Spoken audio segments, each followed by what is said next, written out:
प्रचाराला तर अवघे 4 दिवस उरलेत, त्यामुळे प्रत्येक मतदारसंघात प्रचाराचा धुरळा पाहायला मिळतोय। कुठे मुलीविरोधात वडिलांचा प्रचार सुरू आहे तर कुठे पतीच्या प्रचारासाठी पत्नी मैदानात उतरली आहे। जनमताच्या जोरावर विधानसभेत जाण्याची स्वप्न पाहणाऱ्या उमेदवारांकडून प्रचार कसा सुरू आहे ते बघूया। विधानसभेच्या निवडणूक प्रचाराला 4 दिवस उरलेत, त्यामुळे प्रचाराचा जोर वाढलाय। आदित्य ठाकरेंनी वरळीच्या बीडीडी चाळ वसाहतीत प्रचार केला। यावेळी त्यांनी रहिवाशांशी संवाद साधलाय। मुर्शी विधानसभा मतदारसंघात देवेंद्र भुयार यांच्या प्रचारासाठी त्यांच्या पत्नी मैदानात उतरल्या। 1 वर्षाच्या बाळाला घेऊन भुयार यांच्या पत्नीचा प्रचार सुरू आहे। पारनेर नगर विधानसभा मतदारसंघाच्या महाविकास आघाडीच्या उमेदवार राणी लंके यांनी गावभेट दौरा करत संपूर्ण मतदारसंघ पिंजून काढलाय। त्यांचं माहेर असलेल्या अरणगाव इथं प्रचार दौरा करत असताना त्यांचं जोरदार स्वागत करण्यात आलंय।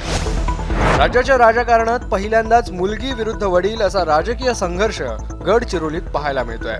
धर्मराव बाबा अत्राम यांच्या विरोधात मुलगी भाग्यश्री अत्राम मैदानात उतरली आहे। दोन्ही उमेदवारांकडून जोरदार प्रचार केला जातोय। अहिल्यानगर जिल्ह्यातील नगर शहर मतदारसंघाचे महायुतीचे उमेदवार संग्राम जगताप हे होम टू होम प्रचाराला प्राधान्य देताना दिसतायत। यंदा कोणत्याही मोठ्या प्रचार सभा संग्राम जगताप यांच्याकडून घेतल्या जात नाहीयेत। एबीपी माझा, उघडा डोळे बघा नीट।